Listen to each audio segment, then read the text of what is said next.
Hello students, welcome to Shriram IAS। Welcome to this 1 PYQ a day series. 2025 का mains हो गया है और अब इस सीरीज में हम 2025 के क्वेश्चंस डिस्कस करेंगे। आज पॉलिटी का दिन है। We are going to pick up the first question from 2025 question paper. So let's dive deep and see what the question is now. This is the question, discuss the corrupt practices. सबसे पहली चीज, corrupt practices क्या होती है? For the purposes of the representation of the people act 1951। This is the first part of the question, बहुत ध्यान से देखिएगा। Second part of the question, analyse करने को बोला है whether the increase in the asset of the legislator, मतलब जिन लोगों को आप चुनते हैं, आपके प्रतिनिधि, member of legislative assemblies, member of parliaments, उनकी बात हो रही है। अगर उनकी सैलरीज तो रहती है, अलाउंसेस रहते हैं, इसके अलावा किसी भी किस्म की डिस्प्रपोर्शनेट इनकम का मतलब होता है अनअकाउंटेड मनी, उन सोर्सेज से आने वाले पैसे जो सोर्सेज वो बता नहीं सकते। मान लीजिए उनको अपने सैलरीज और अलाउंसेस मिलते हैं, साथ में उनका कुछ बिजनेस चल रहा है, वहाँ से कुछ पैसे आते हैं, बट कुल मिला के नोन सोर्सेज से वो 5 लाख रुपए महीना कमा रहे हैं मान लीजिए, और उनकी कुल संपत्ति देखी जाए तो 5 करोड़ रुपए है मान लीजिए, but the moment they become the member of legislative assembly or the member of parliament, disproportionately उनकी इनकम बहुत ज़्यादा बढ़ जाती है। Self enriching their property, that is what is disproportionate income, and it is called disproportionate because it is coming from the unknown sources। कहाँ से आ रहे हैं पता नहीं, ये सिर्फ उन्हीं को पता है, वह बता नहीं सकते, क्योंकि बता देंगे तो it will be included in the corrupt practices।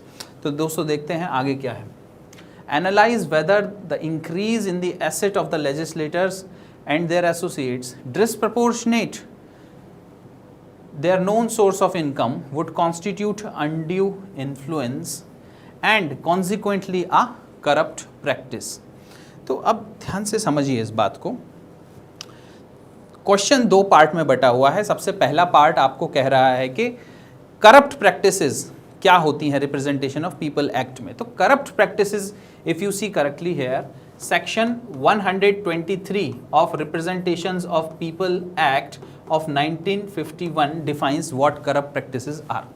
तो भाई करप्ट प्रैक्टिसेस में ब्राइबरी हो जाती है, करप्ट प्रैक्टिसेस में अनड्यू इन्फ्लुएंस हो जाते हैं, करप्ट प्रैक्टिसेस में creating enmity between different castes, communities. भाई आप इलेक्शन के लिए वोट बैंक को पोलराइज करने के लिए, if you starts to create enmity between different religion, between different classes, between different communities, that is what is corrupt practice. Then if you urge the voters to vote on the basis of religion, race, caste, sex, religion, race, caste is okay, sorry, I am sorry, sex is okay, religion, race, community, then it will become a problem. So this is what it is. In a broad sense, this is what corrupt practices are all about. अब दूसरी चीज, analyze whether the increase in the assets of the legislators or their associates disproportionate to their known sources of income। मतलब जो income बढ़ी हुई है वो उनके नोन सोर्सेस से नहीं आ रही है, बट किसी अननोन सोर्स से आ रही है, वुड कॉन्स्टिट्यूट अनड्यू इन्फ्लुएंस और not.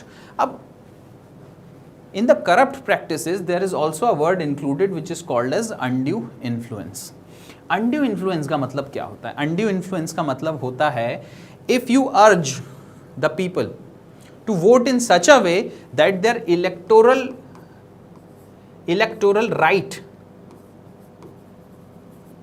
electoral rights are infringed or violated, that is called as undue influence। अब undue influence बहुत तरह से हो सकता है। undue influence may be because of your disproportionate income also। भाई आपके पास अगर बहुत ज़्यादा प्रॉपर्टी है तो आप चुनाव जीतने के लिए और लोगों के इलेक्टोरल राइट्स को इन्फ्रिंज करने के लिए, अपने फेवर में करने के लिए उस प्रॉपर्टी का यूज़ भी कर सकते हैं।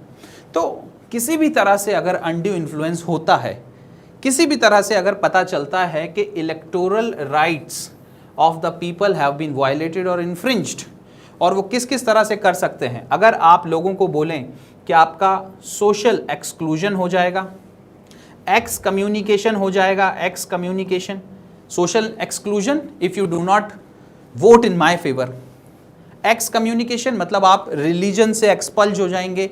Y? Because if you are not voting in my favour, such a thing can happen. आपको डिवाइन डिसग्रेस देखने को मिलेगा.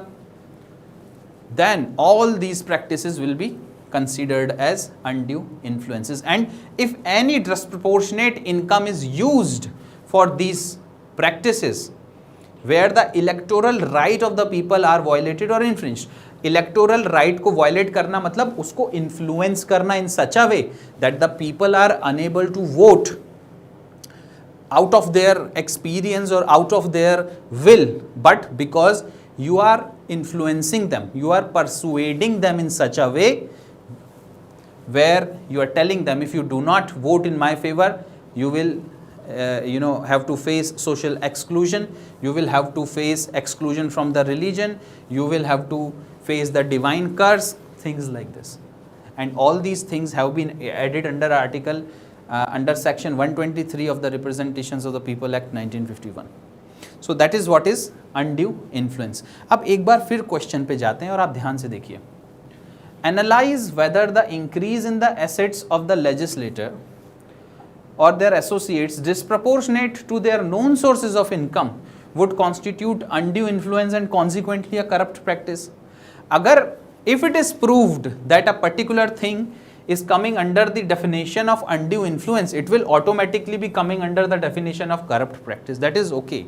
But think about a situation, if the member of legislative assembly or the member of parliament who is been fighting the election and he or she has disproportionate income, but that disproportionate income is not being used to influence the voters in a negative manner, to influence the voter in such a way that their electoral rights are infringed, then can that thing be also called as corrupt practice? That is something which needs to be seen.